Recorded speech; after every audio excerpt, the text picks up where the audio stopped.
Il-Kummissjoni Ewropea ppubblikat tbassir ekonomiku għal-ħarifa u dwar Malta reġa' kellha affarijiet pożittivi xi tajt.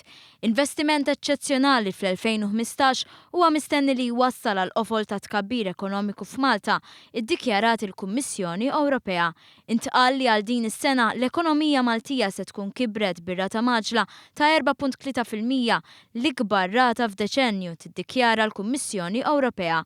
Primarjament dan hu riżultat tal-investiment, il-konsum privat, iż-żieda fl-impjiegi u żieda fil-pagi.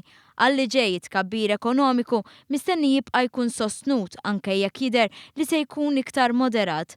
Fl-2016 Malta mistenni jkollha tkabbir ekonomiku ta' 3.6% u fl-2017 3.1%, tbassir li huwa ferm aħjar minn ta' pajjiżi oħra.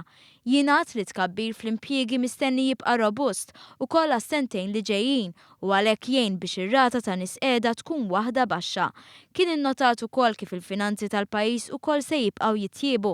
Fil-fatt kien innotat kif minn 2.1% fl-2014 id-deficit tal-pajjiż niżel għal 1.7%. Id-dħul tal-Gvern mistenni jkompli jgawdi mit-tkabbir fis-suq tax-xogħol u kien innotat ukoll il-kontribut pożittiv taċ-ċittadinanza b'investiment. Fl-2016 il-Kummissjoni qed tistma' li d-deficit jinżel għal 1.2%, dan jerġa' jinżel għal 1.1% fl-2017. Kien irrimarkat ukoll tnaqqis sostanzjali fir-rata tad-dejn meta mqabbel mal-prodott domestiku gross minn 68.3% fl-2014 dan se jkun niżel għal 65.9% din is-sena.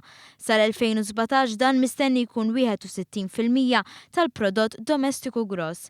Fi ftit kliem it-tbassir tal-Kummissjoni Ewropea dwar Malta huwa riflessjoni ta' ekonomija b'saħħitha.